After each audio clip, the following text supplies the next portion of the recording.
He has been awaited for centuries. He has been foretold by all religions.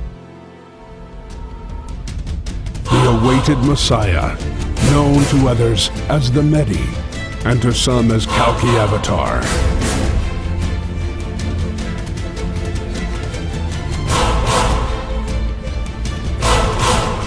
His divine and sublime eminence, Riaz Gohar Shahi, is the awaited one, the Mehdi, Messiah, and Kalki Avatar.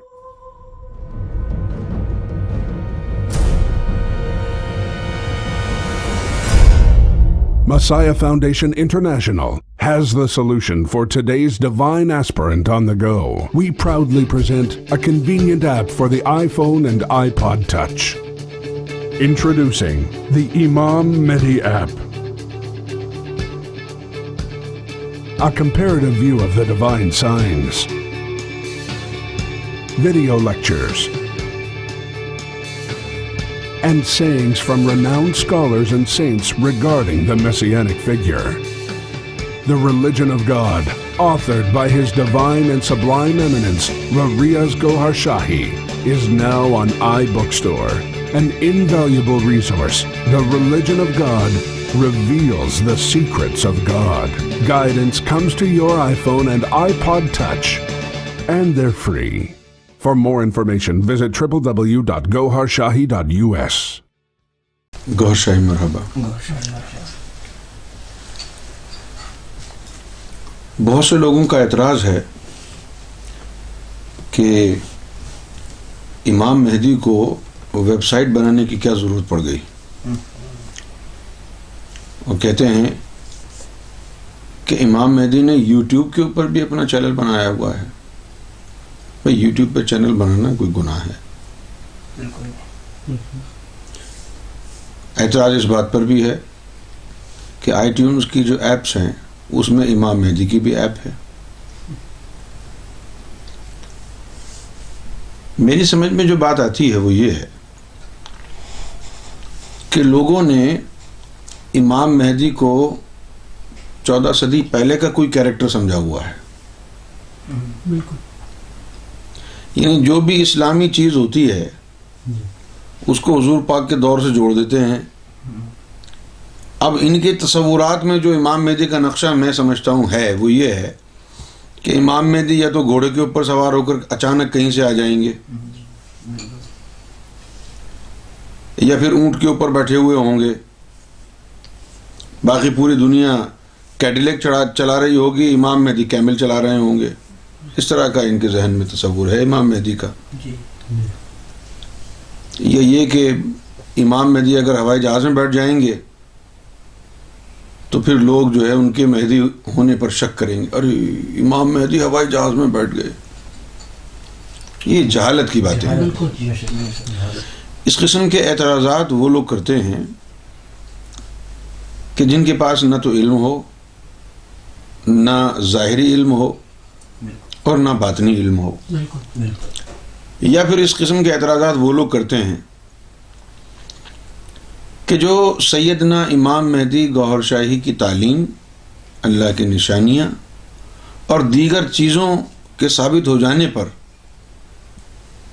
بلا وجہ اس لیے ناراض ہوں، ارے یہ تو سارے حقائق، ساری حقیقتیں جوڑ کر گوہر شاہی کو امام مہدی ثابت کر رہی ہیں، آپ کیا کریں؟ لہٰذا وہ اس طرح کی بھونڈی باتیں کرتے ہیں. آپ کسی بھی عالم سے پوچھیں، ہر چیز کا استعمال صحیح یا غلط ہوتا ہے. جس طرح ٹیلی ویژن ہے، یہی علماء کرام تصویروں کو حرام کہتے تھے. ٹیلی ویژن پہ آنا جو ہے ان کے لیے بڑا ہی برا فعل سمجھا جاتا تھا. ابھی میں آپ کو حال ہی کی مثال دیتا ہوں. دعوت اسلامی پاکستان میں ایک مذہبی تنظیم ہے سنیوں کی، مولانا الیاس قادری صاحب. انہوں نے کیا کیا کہ اپنے لوگوں کے جو گھروں پر ٹی وی تھے کہا بھائی ٹی وی چھوڑ دو، بیچ دو، ٹی وی جو دیکھنا حرام ہے. اور اب کچھ عرصے بعد انہوں نے اپنا ٹی وی چینل کھول لیا ہے. اب وہ خود ٹی وی کے اوپر لوٹ پوٹ ہوتے ہیں, کبھی ادھر چھلانگ لگاتے ہیں, کبھی ادھر چھلانگ لگاتے ہیں.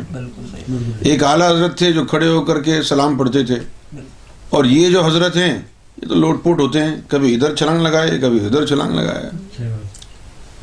گویا درود شریف نہ ہوئی بلکہ آنکھ میں چولی کا کھیل ہو گیا. اب اس قسم کی چچوری پن کی حرکتیں کرتے ہیں اور لوگ ان سے خوش ہیں کیونکہ ان کے پاس کوئی حقیقت نہیں ہے. تو یہ جو اس دور کے جو عالم ہیں,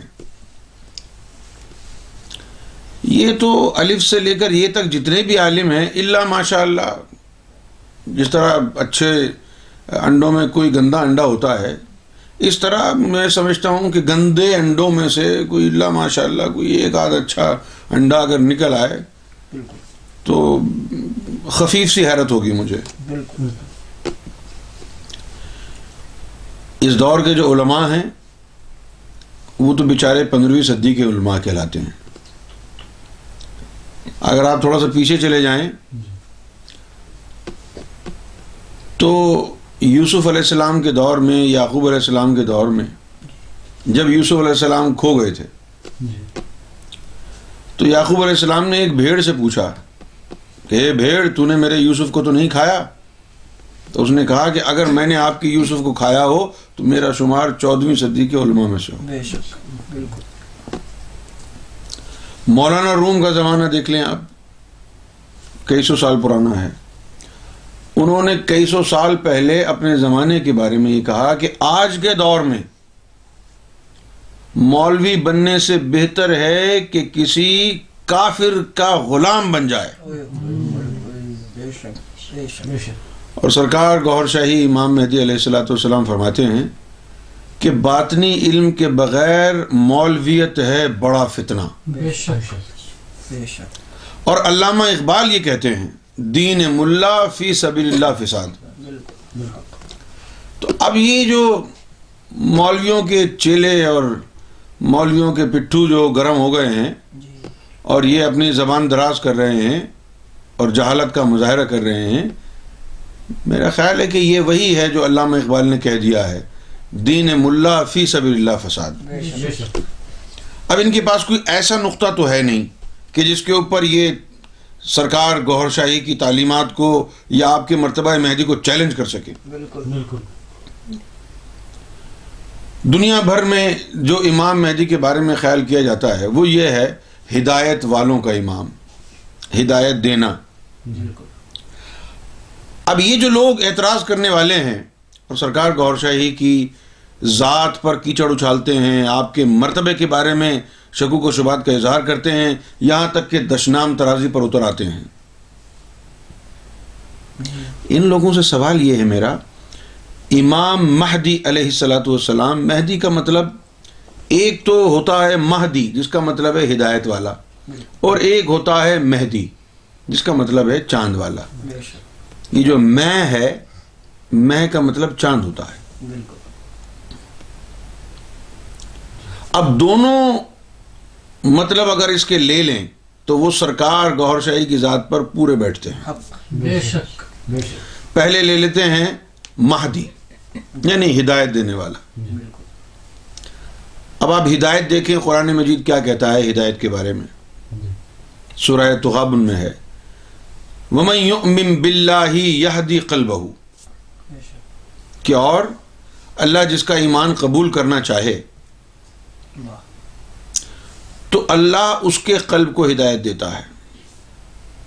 اور سرکار گوھر شاہی کے مشن کی تھیم یہی ہے کہ دل کی دھڑکنوں کو اللہ کے ذکر میں بسا لو, دل کو منور کر لو, دل میں نور لے آؤ. ہم نہ بیعت کرتے ہیں نہ نذرانے طلب کرتے ہیں, فی سبیل اللہ سینوں کو منور کرنے کا, ایمان منتقل کرنے کا یہ راز ہے جو پوری انسانیت کو عطا فرما رہے ہیں. اور یہی دل کو اللہ اللہ میں لگانے کا جو علم ہے یہ سب سے پہلی سنت ہے. بے شک, بے شک. مولویوں کے ذہنوں میں اور دلوں میں تو شیطان بیٹھا ہے. میں عام جو انسان ہے اس سے مخاطب ہو کے پوچھتا ہوں, کہ آپ مجھے بتائیے امامہ شریف باندھنے سے کتنے لوگوں کی زندگی تبدیل ہوئی, کتنے لوگ مومن بنے؟ داڑھی رکھنے سے کتنے لوگ مومن بنے؟ سنتیں دو قسم کی ہوتی ہیں. جس طرح علم دو قسم کا ہوتا ہے, ایک علم نافع ہے اور ایک علم حجت ہے. علم حجت پہ صرف سر ہلانا ہے کہ ہاں ٹھیک کہہ رہے ہو, اس کا فائدہ نہیں ہے کوئی. اور ایک علم نافع ہے, یعنی نفع دینے والا علم. کون سا نفع؟ کیا آپ سمجھتے ہیں ایسا علم کہ جس کو پڑھنے کے بعد چندے نذرانے آنے شروع ہو جائیں؟ مولویوں کا انڈرسٹینڈنگ تو یہی ہوگی, اجی یہی تو علم نافع ہے, دیکھو ہم درس نظامی پڑھ کے آئے, اب چندے نذرانے شروع ہو گئے, یہی علم نافع ہے. لا حول ولا قوت الا باللہ. حجی توف ہے آپ کی انڈرسٹینڈنگ پر. بالکل. میں قرآن مجید کی نظر میں نفع کیا ہے ہمیں یہ دیکھنا. قرآن مجید نے یہاں اس دنیا کی دولت کے لیے, مال کے لیے کہا کہ یہ تو متاع غرور ہے. یعنی یہ ویلتھ جو ہے یہ ڈسپشن ہے, اس کا کوئی وجود باقی نہیں رہے گا.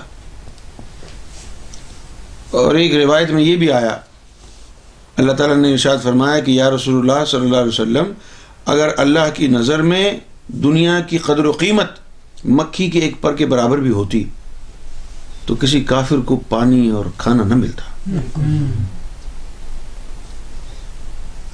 اس دنیا کے مال, شہرت, عزت, کسی چیز کی کوئی وقت نہیں ہے.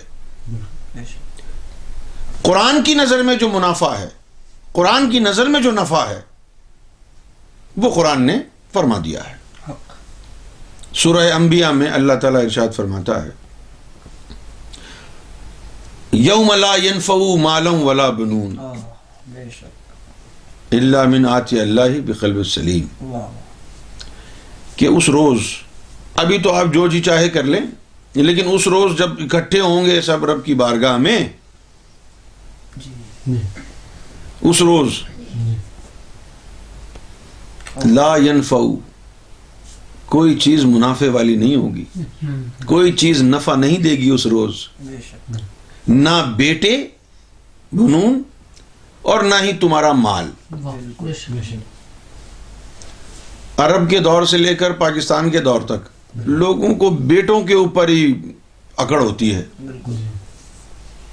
اور خیر آج کل تو پاکستان میں ایک اور نیا سلسلہ شروع ہوا کہ جب لوگوں کو الٹرا ساؤنڈ کے ذریعے پتہ چلتا کہ بھئی لڑکی پیدا ہونے والی ہے تو وہ بچہ ہی ضائع کرا دیتے. یہ ہیں مسلمان جن کو دیکھ کے شرمائے یہود, جبکہ نبی کریم صلی اللہ علیہ وسلم نے فرمایا کہ بیٹی اللہ کی رحمت ہوتی ہے. لیکن یہ ہیں مسلم جن کا کردار یہ ہے, یہ ہیں مسلم جنہیں دیکھ کے شرمائے یہود. خیر اللہ تعالیٰ نے ارشاد فرمایا کہ اس روز یوم الدین, on the day of judgment, nothing will benefit you, neither your sons nor your wealth.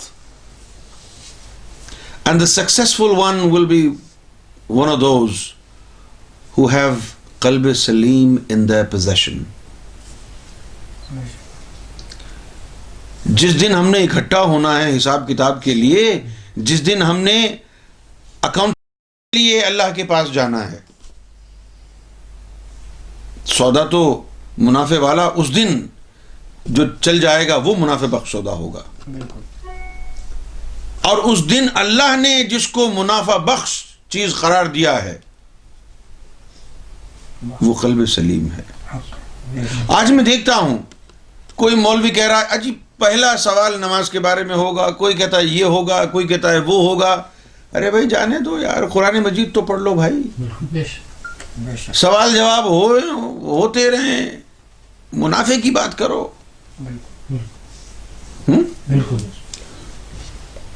منافع میں کون ہوگا؟ جس کا قلب سلیم. اب یہ قلب سلیم کو منافع کیوں کہا؟ بات تو یہ ہے ایک حدیث شریف میں ہے کہ یہ دنیا دار العمل ہے، یہاں جو آپ نے عمل کیا اس کا آپ کو وہاں اجر ملے گا، لیکن جیسے ہی آپ کی سانس بند ہوئی اور آپ کی موت واقع ہوئی، آپ کے لیے یہ دار العمل ختم ہو گیا، اب کوئی عمل نہیں ہوگا، اعمال بھی ختم ہو گئے۔ بے شک یہ تو ہیں ظاہری اعمال، رک گئے آپ کی موت پر، رک گئے، مزید ترقی نہیں ہو سکتی اس میں۔ اور یہ جو قلب سلیم ہے، ایک دفعہ اگر یہ منور ہو گیا، پھر آپ مر بھی جائیں یہ بس دھڑکتا رہے گا، نور بنتا رہے گا، اور نہ جانے اب مرنے کے بعد کب قیامت آئے گی، کتنے ہزاروں سال گزر جائیں گے، بے شک کب وہاں پیشگی ہوگی، جب بھی ہوگی تو ڈھیر سارا نور قلب سلیم آپ کو تیار کر کے دے گا۔ بالکل آپ کے پاس زیرو یعنی کموڈٹی تھا، کوئی عمل نہیں تھا، آپ کی تو کموڈٹی ہی نہیں تھی، بالکل آپ کے اوپر تو کسی شہنشاہ نے، کسی مالک الملک گوہر شاہی کی نظروں نے کرم کر دیا، بے شک قلب منور کر دیا، اب وہ قلب لگا ہوا ہے، واہ واہ بے شک بے شک اب وہ قلب لگا ہوا ہے، بے شک آپ آرام سے سو رہے ہیں یا مر گئے قبر میں پڑے ہوئے ہیں، وہ قلب لگا ہوا ہے، بے شک آپ کو خبر ہی نہیں ہے کہ کیا ہو رہا ہے، اور وہ قلب اللہ کا ذکر کرتا رہے گا۔ اسی لیے حدیث شریف میں آیا کہ اللہ کا ذکر کرنے والا زندہ ہے بے شک اور اللہ کا ذکر نہ کرنے والا مردہ ہے۔ اب بھلے وہ مردہ قبر میں پڑا ہو یا مردہ قلب کے ساتھ اس کا جسم دنیا میں گھوم رہا ہو، قبروں میں بھی زندہ ہیں وہ لوگ جن کے دل زندہ ہیں، بے شک اور چلتے پھرتے مردہ ہیں وہ لوگ جن کے دل مردہ ہیں، بے شک بے شک جو محشر میں حاضر ہوں گے۔ ایک ایسا قلب واہ جو ہمہ وقت اللہ کا ذکر کرتا ہوگا، اس کا نور آپ کے دائیں بائیں گھومے گا، اور سوال جواب کی اب حاجت نہیں رہی۔ بے شک یہ منافع بخش چیز ہے، بے شک بالکل اور اسی چیز کو اللہ نے ہدایت بھی فرمایا ہے، اور اسی چیز کو محمد الرسول اللہ صلی اللہ علیہ وسلم کی پہلی سنت قرار دیا ہے۔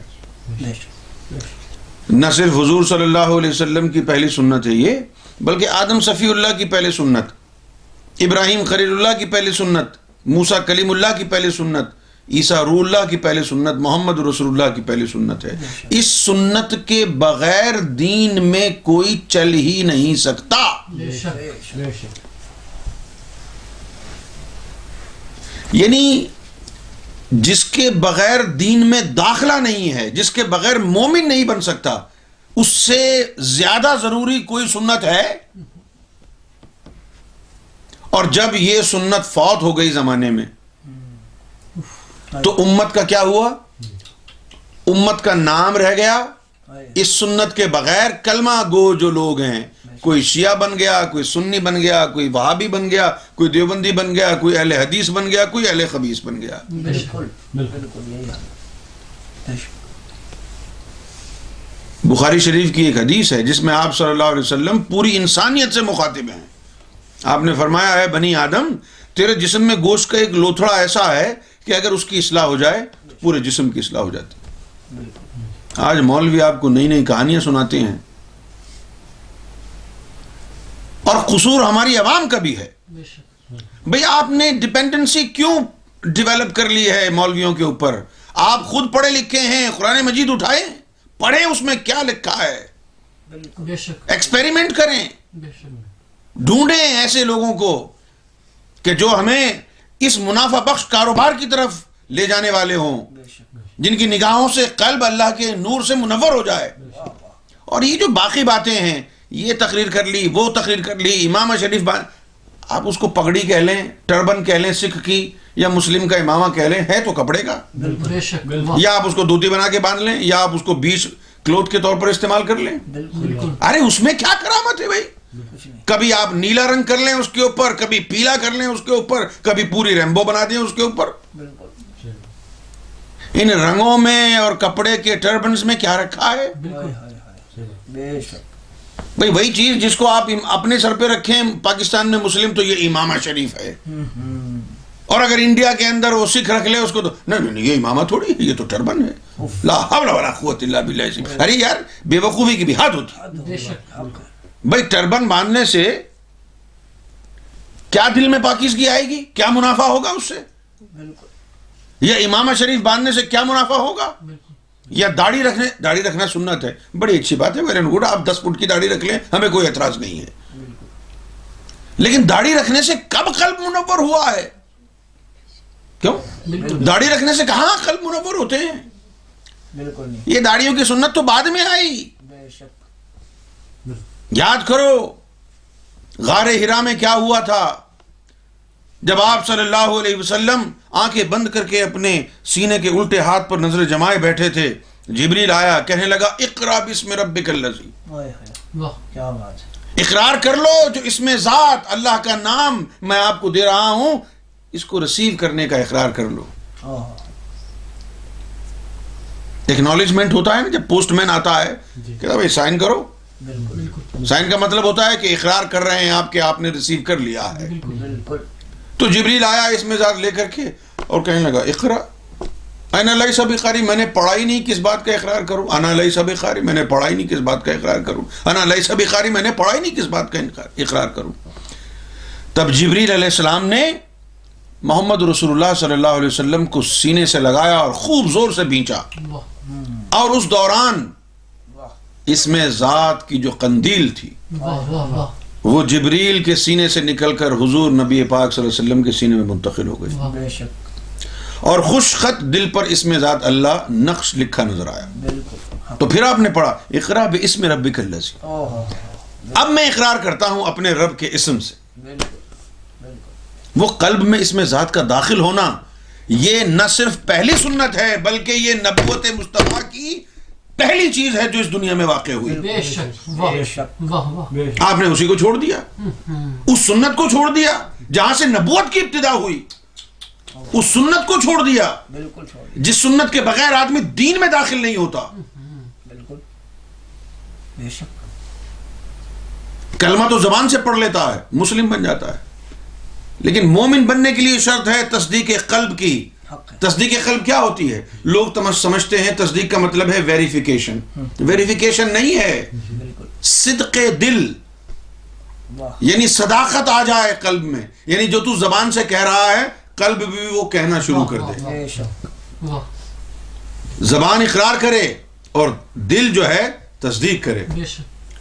زبان ذکر مجمل میں ہو، سبحان اللہ. زبان ذکر مفصل میں ہو اور دل ذکر مجمل میں ہو. بے شک.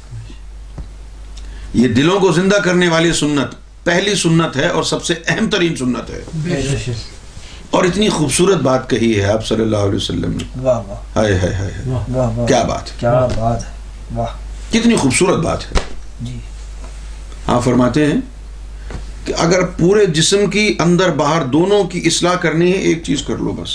اوہو کیا بات ہے. واہ. جی. بھائی دیکھیں، اگر آپ کو کہا جائے کہ بھائی میں چاہتا ہوں درخت لگاؤں، ٹھیک ہے، اور آپ درخت اپنے گھر میں لگانا چاہتے ہیں، اب آپ کیا کرتے ہیں؟ آپ باہر جاتے ہیں، آپ نے 2-4 پتے یہاں کے کاٹ لیے، 2-4 پتے یہاں کے کاٹ لیے، یہاں سے لکڑی اکھاڑ لی. لوگ کہیں گے کیا کر رہے؟ بولو میں درخت لگاؤں اپنے گھر پہ. ارے تو بے وقوف گدھے، ایسے تھوڑی درخت لگتا ہے،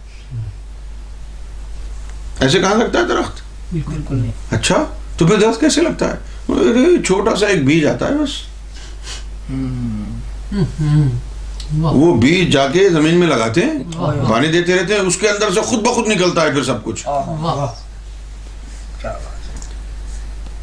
اسی طرح آپ صلی اللہ علیہ وسلم نے فرمایا کہ یہ جو کلمہ ہے یہ بھی ایک شجر کی مانند ہے. اس میں ذات کا بیج جب لگتا ہے مومن کے قلب میں تو اس شجر کی جڑیں مومن کے قلب میں ہوتی ہیں اور اس کی شاخیں عرش الہی کو چھو رہی ہوتی ہیں. بے شک.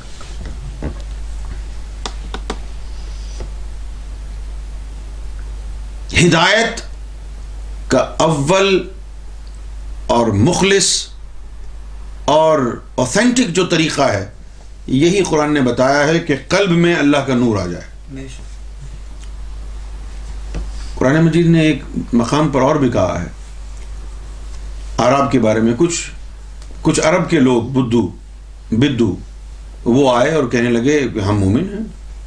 تو اللہ تعالیٰ نے فوراً آیت نازل کی, قالت العرب آمنا, یہ عرب والے آ کے کہتے ہیں کہ یہ مومن ہیں. قل لم تؤمنوا, ان کو کہہ دو نہیں یہ مومن نہیں ہیں, ولکن قولوا اسلمنا, بلکہ یوں کہو کہ اسلام لا کر مسلمان ہوئے ہیں. ولما يدخل الایمان فی قلوبکم, مومن تب بنو گے جب ایمان تمہارے قلب میں اتر جائے گا. اب یہ جو قلب میں ایمان کا اتارنا ہے یہ ہے ہدایت. یہ کام کوئی نہیں کر رہا فی زمانہ, کوئی نہیں کر رہا. تقریریں تو بہت کر رہے ہیں, بھاشن تو کوئی بھی دے سکتا ہے, منا بھائی بھی بھاشن دیتا ہے. بھاشن دینا کوئی بڑی بات نہیں ہے. 2-4 کتابیں پڑھ لیں, بھاشن دیں, سامنے رکھ لیں, لیپ ٹاپ سامنے رکھ کے پڑھتے رہیں, لوگ تو یہ سمجھیں گے ارے واہ واہ کیا بات ہے, سبحان اللہ. بالکل ایسے. لیکن ہدایت دینا یہ صرف اس وقت ممکن ہے جب کسی کو اللہ کی طرف سے چن لیا گیا ہو. دلوں کو زندہ کرنا یہ باطنی کیمیا گری کا نام ہے. یہ حدیثوں کے علم سے, قرآن مجید کی تلاوت سے, نمازوں سے, داڑھیوں کے پیمانے سے اور عربی لباس پہننے سے نہیں آتا. یہ ان کی نظروں سے ملتا ہے جن نظروں میں اللہ کا نقش بس گیا, جنہوں نے اللہ کا دیدار کر لیا ہو, جن کے دل پر اللہ کا نقش ہو. تو ایک لفظ ہدایت والا, امام مہدی, ہدایت دینے والوں کا امام, یہ ہدایت کا طریقہ جو قرآن میں درج ہے یہ صرف سیدنا گوہر شاہی عطا فرما رہے ہیں. کہیں اور سے اگر دل کی دھڑکنیں اللہ اللہ کرنے لگ جائیں تو ہماری گردن اتار دیں. صرف نام میں ہی یہ چیز موجود ہے. یہ جو ٹائٹل ہے امام مہدی, ہدایت والوں کا امام, تو جو ہدایت قرآن نے بتائی ہے وہی ہدایت در گوہر شاہی سے مل رہی ہے, اور یہ ہدایت جو قرآن نے بتائی ہے کہیں اور سے نہیں مل رہی. اور جو دوسرا مطلب لیا گیا ہے مہدی کا وہ ہے چاند والا. امام جعفر صادق نے کہا کہ امام مہدی کا چہرہ چاند پر چمکے گا, اور چاند پر تصویر گوہر شاہی چمک رہی ہے, چمک رہی ہے اور دلوں کو چمکا بھی رہی ہے. نہ صرف خود چمک رہی ہے بلکہ دلوں کو چمکا بھی رہی ہے. مجھے نہیں لگتا کہ لوگوں کو سرکار گوہر شاہی کے مرتبہ مہدی کے بارے میں کوئی ابہام ہے یا شکوک و شبہات ہیں.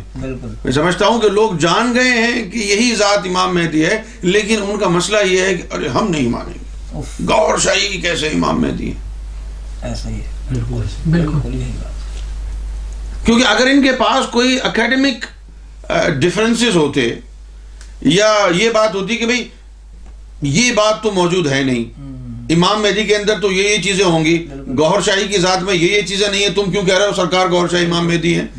ایسی بات نہیں کرتے. ٹیلی فون اٹھاؤ, ماں بہن کی گالی دیتے ہیں. بھئی گالی دینا تو شریعت میں فسق ہے نا, فسق ہے. شریعت کے مطابق گالی دینا دشنام ترازی فسق ہے, اور جو فسق میں مبتلا ہوتے ہیں ان کو فاسق کہتے ہیں. اور قرآن مجید کہتا ہے کہ ان اللہ لا یہدی قوم الفاسقین, کہ اللہ فاسقوں کو ہدایت نہیں دیتا, فاسقوں کے دلوں میں اللہ کا نور داخل نہیں ہوتا. میں آپ لوگوں سے درخواست کرتا ہوں کیونکہ امام مہدی کا انتظار صدیوں سے کر رہے ہیں لوگ, لیکن بالآخر امام مہدی کو آنا تو ہے نا. اب آج کے دور میں جب آپ یعنی اعلیٰ ترین گاڑیوں میں سفر کر رہے ہیں, اب انٹرنیٹ کے ذریعے بزنس ہو رہا ہے, اور زمانہ کہاں سے کہاں پہنچ گیا ہے, بھئی آپ ایسی باتیں کیوں کرتے ہیں کہ امام مہدی گاڑی میں کیوں بیٹھے ہیں, امام مہدی نے اپلیکیشن کیوں بنوائی آئی ٹیون پہ, اور یہ کہ امام مہدی نے ویب سائٹ کیوں بنائی. امام مہدی کا مشن پوری دنیا میں پہنچے، پوری انسانیت کے لیے آئے ہیں، ہر وہ ذریعہ استعمال کیا جائے گا جس سے انسانیت کی بھلائی ہو. بے شک بالکل. اور پھر دوسری بات یہ ہے کہ کیا واحد امام مہدی کی تشہیر انٹرنیٹ کے اوپر ہو رہی ہے؟ اگر کوئی چیز امام مہدی کے لیے حرام ہے تو پھر وہ علماء کے لیے بھی حرام ہونی چاہیے. تمہارے مولوی ملا نے تو اپنی ویڈیوز لگائی ہوئی یوٹیوب پہ، نہیں ہے کیا؟ سارا یوٹیوب بھرا ہوا ہے مولویوں کی تقریروں سے، ویب سائٹ بنی ہوئی ہے ہر مولوی کی. جو چیز امام مہدی کے لیے حرام قرار دیتے ہو، اپنے لیے جائز سمجھتے ہو، وہ حاجی صاحب شارجہ والے بالکل ٹھیک کہتے ہیں. وہ کہتے ہیں کہ مولوی کا ایمان کیا ہے؟ وقت زوالہ کہاں حلالہ. باقی لوگوں کے لیے جو چیز حرام ہے، جب اپنی بات آئی تو کہا ارے بھائی وہ حلال اس لیے ہو گیا کہ وہ میں نے یہ نہیں کہا تمہیں کہ وہ زوال کا وقت تھا، اس وقت اگر کوا کاٹ کے کھا جاؤ تو حلال ہے، کیونکہ وہ وقت زوال تھا. لوگوں کا یہ حال ہے. خود ویب سائٹس بنائی ہوئی ہیں، وہ جائز ہے. امام مہدی کی ویب سائٹ کیوں ہو گئی؟ اچھا واہ واہ. تو آپ یہ کہہ دیجئے کہ آپ کو امام مہدی کے بارے میں سننا ہی نہیں ہے، آپ امام مہدی کی مخالفت کرنا چاہتے ہیں. بالکل. اب جو مخالفین ہیں میں ان کو یہ دعوت دیتا ہوں کہ آپ ہمیں آزمائیں، قرآن کے ذریعے، حدیث کے ذریعے، یا آپ کے پاس کوئی اور طاقت ہو روحانی اس کے ذریعے. دوسری بات یہ ہے کہ آپ کے پاس قرآن مجید تو ہے، اگر آپ سمجھتے ہیں کہ جادو ہے تو پڑھ کے پھونکیں. بالکل. امام مہدی کا مشن کیا؟ ہمارا یہ بال اگر ٹیڑھا ہو جائے نا، ناممکن. اگر یہ بال بھی ٹیڑھا کر دو نا اپنی روحانی طاقت سے، طاہر القادری یا کوئی اور، جی بالکل، تو پھر ہم امام مہدی کا نام لینا چھوڑ دیں گے. یہ بال ٹیڑھا کر دو. ہو ہی نہیں سکتا. بے شک.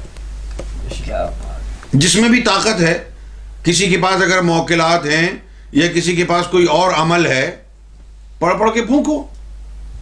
بے شک. اتنا بتا دیتا ہوں کہ دنیا میں کسی کی کوئی طاقت امام مہدی گوہر شاہی کے حق کو دبا نہیں سکتی. بے شک. بالکل. بے شک. بے شک. اور اللہ تعالیٰ نے تو ایسی فیصلہ کن بات کہہ دی ہے، سنوریہم آیاتنا، کہ یہ جو چاند اور سورج میں جو چیزیں نظر آ رہی ہیں، بظاہر ہم کہتے ہیں سرکار گوہر شاہی کی تصاویر ہیں، ان کو اللہ نے اپنی نشانی قرار دیا ہے کہ یہ میرا نقش ہے. کیا بات. واہ واہ. اور پھر یہ بھی فرمایا کہ یہ نشانیاں کب تک دکھائے گا؟ حتی یتبین لہم انہ الحق، جب تک کہ تم کنونسڈ نہ ہو جاؤ اور یہ نہ کہہ اٹھو کہ یہی حق ہے. بے شک. بے شک. بے شک. بے شک. نشانیاں ظاہر ہوتی رہیں گی. بالکل. سیدنا گوہر شاہی امام مہدی ہیں. ہم لوگوں کو رشوت دے کے نہیں کہنے کو کہا ہے. یہ بالکل. ہم لوگوں نے بھی مرنا ہے. بالکل. ہم نے کوئی پیسے تو نہیں کھائے ہوئے. بالکل. ہم نے دیکھا ہے سرکار گوہر شاہی کی طاقت کو دیکھا ہے، تصرف کو دیکھا ہے، اپنی زندگیوں کو بھی دیکھا ہے، کتنے گناہوں میں ملوث تھے، کوئی منہ لگانے والا نہیں تھا ہم کو. سرکار گوہر شاہی نے ہم غلیظ لوگوں کو اپنے قدموں میں بیٹھنے کی جگہ دی اور اپنی نظروں سے ہمارے دلوں کو اللہ اللہ میں لگایا. ہم سنتے ہیں دلوں کے اوپر اللہ کا نام بھی لکھا ہوا دیکھتے ہیں. زندگی تبدیل ہو گئی ہے. جب سرکار کی نظریں پڑی ہیں تو زندگی تبدیل ہو گئی. اب جو تبدیلیاں ہم نے اپنی زندگی میں اپنے سینوں میں دیکھی ہیں، اب وہ دل کہتا ہے کہ یہی امام مہدی ہیں. اور پھر جو قرآن مجید نے تعلیم دی ہے وہ تعلیم بھی ساری سرکار گوہر شاہی سے مل رہی ہے. بے شک. بے شک. بالکل. اور پھر حضور نبی کریم صلی اللہ علیہ وآلہ وسلم کو جب خواب میں دیکھا تو وہ بھی ہو بہو امام مہدی گوہر شاہی کی طرح ہیں. بے شک. واہ. یہ ساری چیزیں مل رہی ہیں تو اب ہم کو کیا قباحت ہے کہ بھئی امام مہدی نہ مانے ہم سرکار گوہر شاہی بے کو. شک. واہ. اگر آپ کو کسی قسم کا کوئی شک ہے تو آپ ہم سے رابطہ کریں، بے شک. لیکن دائرہ تہذیب میں رہتے ہوئے سوال کریں. بالکل.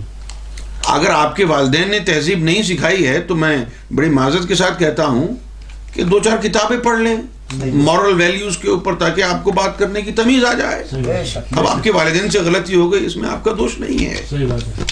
بے شک. آج کے لیے اتنا ہی کافی ہے. انشاء ریاض پھر گفتگو میں کروں گا. بہت شکریہ, بہت کرم نوازی مالک آپ کا.